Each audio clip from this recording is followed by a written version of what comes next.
What's up, you guys? It's your girl, Mika Chanel, back with another edition of Mika Chanel is Just Saying. Okay, we're talking about the Real Housewives of Cheshire County, Season 1, Episode number 4. We are chucking along on this new series. So this is Episode 4, so we've got 6 more episodes after this one left. I'm excited to see how everything is going to be unfolding. Anyway, so let's go. We open this episode off with Leanne. It's like the day after Tanya's book launch. Everybody's hungover, you know what I mean? So you see Leanne, she goes over to Tanya's house. And she basically just wants to go over there to fill Tanya in on what went down between Leanne and Magali in the bathroom and everything. And so Leanne is basically trying to make it seem like it's all Magali's fault, which is kind of what she's been doing from the beginning when she's the one that came and confronted Magali at Dawn's ball in the first episode. But anyway, so she starts saying that Magali was getting irate and started screaming and talking about, you have a reputation. And I'm like, hold up, rewind. Leanne, you're the one that was screaming and you're the one that was just acting crazy. Magali was pretty calm for the most part. You know what I mean? She was just basically asking you to explain yourself and what you meant. And so Leanne's like, yeah, she's just screaming my reputation or whatever. And Tanya's like, what do you mean reputation?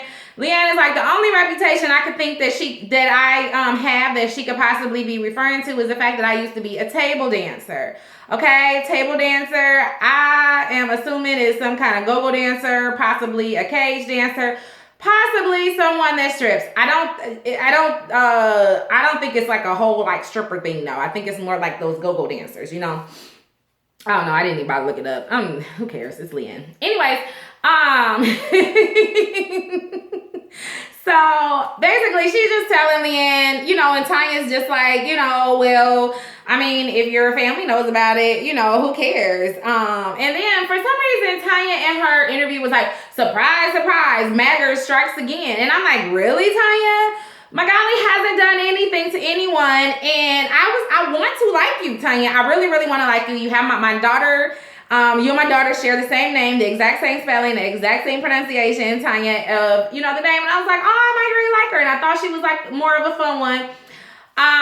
But she just, she's only taking one side of this story. And you see later on, that she does talk with Magali, but we'll talk about that in a little bit. I'm just sick of Leanne and this fucking broken record story, her just trying to prove that Magali is some person that wants to get free tickets to things. I mean, this argument is so stupid, and I'm just like, Leanne, do you not have anything else going on in your life? Like, is this all? Because every time we see you on this screen, you're talking about Magali. Or you're, you know what I mean? Or you're talking about somebody else's business. Like, why? You know? Anyways, you see in the next scene, Magali, Lauren, and Lauren's pet rabbit, Sweetie, that she leads around on a leash.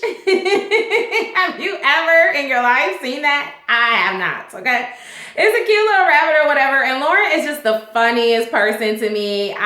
She is just like, look, this is my life and I am living it, honey, okay? The way that I want on my terms. And so they're in this like little boutique shop, and you know, Magali is like, well, you know, trying to explain to her what happened, you know, with her and Leanne, but Lauren isn't really listening. It just seems like Lauren just doesn't want to hear it. You know, she's just like, look, like, just like, you know, stop with the arguing. But what she did say something that rubbed me the wrong way in her interview. She's like, Magali needs to just sit back and listen and observe or whatever. But that's kind of what Magali was trying to do. It's not her fault that she went into the restroom and got bum rushed by Leanne. You know what I mean? So Lauren, I just feel like Lauren just was not really trying to hear what Magali was saying at that time. Lauren is like, she wants everything to be peaceful and you know what I mean, this and that or whatever. So I don't know, but that just really kind of rubbed me the wrong way because I feel like Lauren and Magali are building, you know, a friendship. So I hope that, you know, hopefully it was more to their conversation than what we actually saw on the screen. Anyways, in the next scene, you see Leanne. She goes over to Dawn's house. Leanne is always going over to somebody's house. So she goes over to Don's house, and she just, wants to chit chat with Don, and she tells Don that she is going to participate in a charity. She finally wants to do this charity event. Dawn says she's been talking about it for about a year now, and she's finally ready to push it forward. And I can't remember what the charity was called, but it is something Smiles, I think. And basically they give money to like children and people that are in need. I think, for like shelter and just people that needy children or something like that. I can't remember exactly what they said the charity was for. And I thought I wrote it down, but I didn't, so my bad on that. Anyway, so they kind of discussed that. It's going to be like a dress swap. The ladies can bring their dresses, and if they like, what the other person brings, they can buy it or whatever. Whatever, I guess, doesn't get bought, they're going to sell it as probably a consignment shop or something like that. And then the proceeds go back to the charity. They gave this like really sad speech at the charity about this little boy, and it just really made everybody start crying. So they were all ready to pull out their credit cards and buy some stuff. That's how these charities are. Not that the stories aren't real, you know what I mean? But they love to pull at your heartstrings a little bit.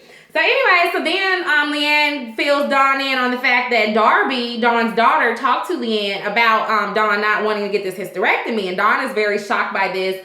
It's upsetting her that her daughter is so worried about her that she's talking to her friends about it now. So Dawn is like, okay, I really need to get this, you know what I mean? Get this a little bit sorted out.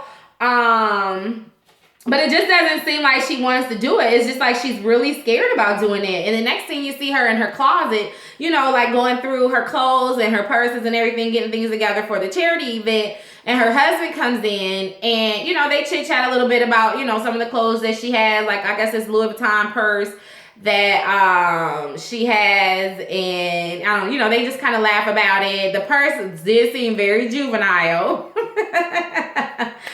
Wasn't something that I would buy, but whatever. And anyway, so then they move on to the hysterectomy, and her husband's like, look, you've been needing this surgery for like a year now. You need to just get it done. And then Dawn brings up the fact that she doesn't want to get the surgery because she wants to, possibly, she wants to have the option to have kids, so she wants to possibly freeze her eggs. And then as soon as she said that, the look on her husband's face was like, whoop. What did it roll it back? Did you say kids? No. We're not having any more kids, girl. Bye. I am trying to go through the rest of my life in peace. We got 4. We don't need any more. Okay, that's enough. It's enough. We old. I just want to enjoy the rest of my life, go into my golden years. I don't want to be no old ass daddy. People thinking that's my grandson and shit. You know what I'm saying? So he basically tells her that, whatever she needs to do, if freezing her eggs is something that she needs to do, whatever she needs to do, she needs to just do that so that she can hurry up and get this operation done because it's something that she really needs to do. So, she takes it into consideration because she, she says that, if he's talking about it and he's remembering details, then it must be on his mind. And she doesn't want anyone, her children, nor her husband to be, this concerned about her. And which is good. Like I said before, I guess it's not an easy decision, but I'm like one of those people that if it's something that I need to get done for my health, I'm going to go ahead and get it done. I know it's scary, but it needs to be done. Putting it off is only going to make things worse. You know what I mean? Anyway, so Ampika invites Lauren to this animal sanctuary, and now Ampika looks like she needs to be up in the sanctuary, right? She has on this like leopard print leotard. I'm like, where the hell is she going? Is she going to audition for Fame, the new generation? What is really going on? She has on like this leather thing. Her body is very nice, but at the same time, it's like, were you trying to blend in? Is that your camouflage, girl, so the animals won't break out and eat your ass? I got it. It's camouflage. That's what it is, y'all. Okay, I figured it out. All right. Okay, now we're cool. Okay, Ampika, I see you now. We see eye to eye now. So that is camouflage. You didn't want to, get attacked by some random animals out there. Okay, we're going to go with that. Then Lauren's ass shows up in heels. I'm like, what the hell is up with these two? You know what I'm saying? Lauren with her little fiery red hair. And, she comes strutting in with her heels on. Because Lauren was like, baby, I don't care where I'm at. I'm going to look good, okay? You never saw my grandmother nor my mother outside without a full face of makeup. And you won't see my ass either, okay? And that's how it goes down. I don't play. She was like, I could go put some flats on. I do have some in my car, but I'm not going to. Because I look too good. That's Lauren. She's so funny to me. And so they just, go look at some more rabbits. I'm like, girl, don't get another rabbit to walk around on the leash because then you're going to really look crazy. Okay? You're going to really look crazy. So they just kind of talk about their love lives or whatever. And Pika is just like, she enjoys the fact that she's still so close to her ex-husband. And she was saying that she feels like she has the best of both worlds because she has like a loving relationship with her ex-husband. He can give her, be there for her son and things like that. But then she also has her mystery man that buys her diamonds and takes her on nice vacations and all this. So she's saying she has the best of both worlds. And I'm like, wasn't it just last episode that your ass was crying, talking about this isn't what you wanted more? Figure it out, girl. Figure it out. I mean, what is it? What exactly is it that you want? You need to sit down, girl, and make a pros and cons list, okay? Figure it out, all right? Don't be up there crying, talking about you want a family, and this man is not going to give you what you want one day, and then the next day talking about you got the best of both worlds, okay? Which now you can't have it both ways. Which one is it? Tell me. Let us know. Let us know, Pika. Let us know. Anyways, so then Lauren starts talking about her, her relationship, and Lauren is the type that, she's not going to let you in too much on her business, which is good. Nobody needs to be in your business because that's how your business gets all around town. It gets all screwed up and twisted, and pretty soon, like, you're arguing with your husband about some stuff that's being said in the streets and you don't even know what's going on, So she was just saying, like, she doesn't have energy to give to the ladies as far as any drama. Like, she doesn't want to argue because she has enough of that at home. Like, her and her husband have this really fiery relationship. She's like from, she's A and he's Z. And, they are always fighting to meet somewhere in the middle and like M or N, you know what I mean? And she's just saying, when they love hard. When they fight hard. And she just, it doesn't seem like she's that happy, is what I'm trying to get to. It doesn't seem like she's all that happy. It seems like, but from what she said in the first episode, I mean, I guess this is kind of how their relationship always was. Always has gone. And then you see her, I'm gonna skip ahead a little bit because you see her at home with her mother, and she's also getting her clothes together for the charity. Her mother asked her about her husband, who I think his name is David or something like that. But anyway, so her mother, Paul, maybe? Anyway, her mother asked her about, what's going on with them or whatever. And, she kind of gives the same story that she gave to Pika. And then she says something along the lines of, she's always gone against what her mother says. Like, her mother says do this, she goes the other way. Her mother says don't marry this man, she marries him anyway, So she's just really giving off that she's not all that happy in her marriage, and hopefully she works it out. They seem, I think she said they've been together for quite a while, so hopefully they work all of that out. I hate to hear about divorces or anything like that. It's good that she doesn't have them on the show that often, because then all the gossip mills will start. You know what I mean? Keep your man off of these reality shows, y'all. Because these people out here are crazy. Anyways, I thought it was a cute scene though with her and her mom, just to see how cool they are and how close they are. I hope that I have that relationship always with my daughter. We have it right now, but she's only 8. So hopefully we keep it, that way. I just think that I don't know. I just hope everything works out for Lauren. I like that she is always bubbly and always wants to have fun, and she leaves her drama at home where it should be. Then you see a cute scene with Leanne. Yes, I did say I'm giving Leanne some props on this one. It was a cute scene with her and her daughters. I think she has 3 girls, right? And they're in her bedroom and they're going through her clothes and they're all trying on her clothes and telling her what looks cute and what doesn't look cute. And I almost completely forgot that she had a black husband, because I was sitting there looking at those kids like, now those look like some mixed kids. Look at that hair. And then I do remember seeing like him briefly in one of the episodes. And I'm like, okay, now I remember he is black. So she's down with the swirly swirl. Anyways, there was not much to that scene. I just thought it was cute, that she was there with her daughters. Her daughters were cute, and it was like a cute little scene. So anyways, the next scene though, we see Tanya. She invites Magali to lunch.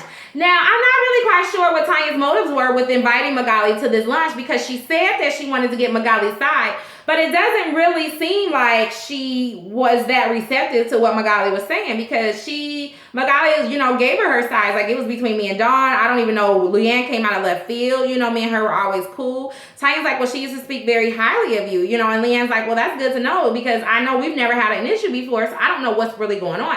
And then Tanya tells Magali that, maybe she just needs to apologize. She says some comment about Magali is intimidating to her. She's kind of scared of Magali and all of this. And it just seems to me like they're just setting it up for Magali to be the villain, and the poor woman hasn't even done anything to anyone, and so she tells Magali she should apologize. And Magali's like, I don't apologize for anything. And especially not for some shit I ain't do. So, it kind of is what that is. And I really don't know what Tanya's intentions were with that lunch. Whatever it was, it just didn't, I don't know. It just didn't sit well at all. So, but I know why, because in one of the later scenes, we'll see. But anyway, so you see in the next scene, Magali and her husband, and they're in the kitchen, they're cooking or whatever.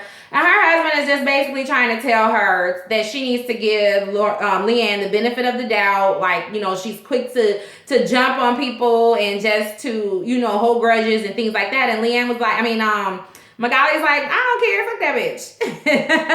She's like, you know what I mean? Because I haven't done anything to her, and I'm not going to apologize. If she wants to come to me and apologize, fine. Maybe we can go from there. But I'm not going to apologize to her. I don't want to go and support her charity event. She was like, she was like, because, if Leanne comes over to me and says anything, I might just knock her smooth fuck out. So, we don't want that to happen. So I think it's best that I stay away from the charity event. Now, her husband seems to be really cool, really down to earth. He's got a laid back personality. She says that they are complete opposites, but they balance each other out. She's not as easy to please as he is, and she's not as easy to forgive as he is. And I kind of think that that's kind of a lot of relationships. My husband and I have a similar relationship. He's a little bit more calm than I am, and always wanted me to give people the benefit of the doubt. I'm like, fuck her. Bye, deuces, homie. Like, nobody got time to be giving people the benefit of the doubt. And you know what, it may be something I need to work on, because I do. You do something once to me, and then I'm just like, side-eyeing your ass the rest of your life, the rest of my life at least, that I know you. I just can't do it. Anyways, so that was kind of that. Then, and Magali is right to not want to go to this event, because you see Tanya show up at the event a little early. Her and Leanne kind of chit-chat. She feels Leanne on the fact that she had went to lunch with Magali. But she kind of threw Magali under the bus, because she's like, yeah, she did bring up your reputation thing, but she wouldn't tell me what the reputation was about. She says that Magali basically is the type of woman that's not going to ever admit when she's wrong. And I'm sitting here like, Tanya, Magali's not wrong. And, clearly you didn't go to that lunch to get Magali's side, because Magali told you her side, and it made a lot of sense, but yet you're still over here in Leanne's face saying something completely different. You know what I mean? So did you only go to that lunch so that you can get the information about, as far as what Magali was talking about with Leanne's reputation? Is that the only reason why you invited Magali out to lunch? It's kind of like really silly, and I'm sick of them like doing her like that, like she even told Tanya, she's like, she feels like she's the little girl on the playground that is, begging people to be friends with her, which, she shouldn't have to feel like that, especially since she was cool with all of these, with most of the women, with Dawn and Leanne at least. They were really cool before, all of this happened. So it's kind of weird. But anyway, so you also see Magali driving in her car. And of course, she's not coming to the charity event. She meets with a friend.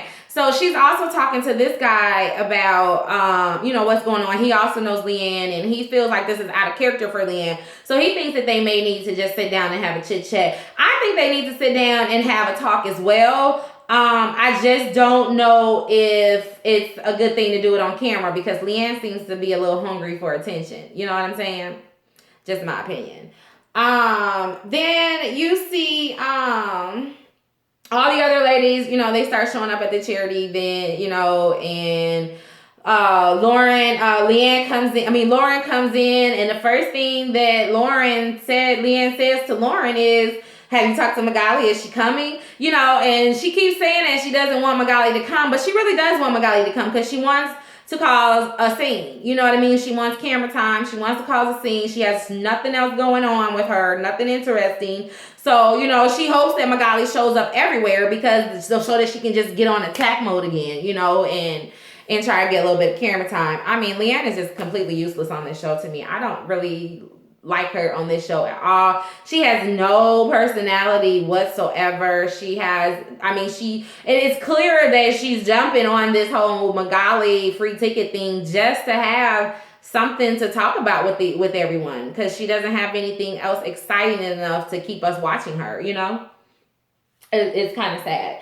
Then once again, Dawn and Mpika end up arguing, and well, not really arguing, but having like a little disagreement. I'm not really sure what's up with these two. They really seem to be a little on the frenemy side, you know, because I guess Dawn, well, so first Mpika starts talking about the fact that she really wants more children, and, you know, everybody thinks it's weird that she feels like she made a mistake leaving her ex-husband, and Dawn is just like, no, I mean, you left him for a reason. She feels like Mpika is romanticizing the relationship that she has with her ex-husband. Like, no, you're not attracted to him. You don't want to be with him in that kind of way. So don't look at other people's lives and, you know what I'm saying, and want what they have. You know, figure your own life out or whatever. And then Dawn's like, you know, because with me, I want to have more kids, but you know what I'm saying, I, you know, have to go through this process of freezing my eggs, because I have to have this surgery operation. And Pika's like, well, why would you do that? And you're like 45 years old, almost 50. Why? You already have 4 kids. You're just being really selfish at this moment or whatever. So that makes Dawn upset. And Dawn is like, I'm going to live my life the way I want to live my life. I don't care what anybody has to say about it. And, you know, she feels like Pika is just really being insensitive and not really understanding where she's coming from. I feel like Mpika is a little sensitive about the subject. Like, maybe she should not have said all that to Dawn. It was a little mean to say something like that to someone. But at the same time, I mean, it is kind of true. You know, Dawn's up there in age, but you can't tell a woman what to do with her body. You know, if she feels like she wants more kids, even though her husband already said it's not gonna happen, but let her go ahead and do it, Mpika. You know what I mean? Live your life and let Dawn live her life. And that was kind of really it.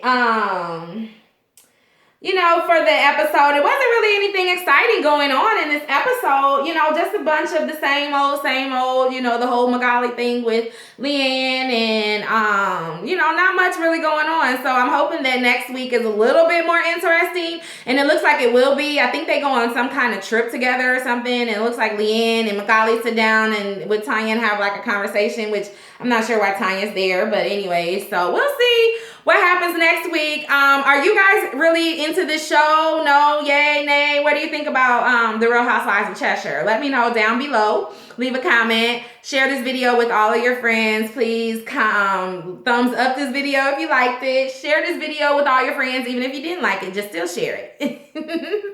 And until next time, you guys, stay real, stay safe, and stay tuned to Mika Chanel is just saying. Bye-bye.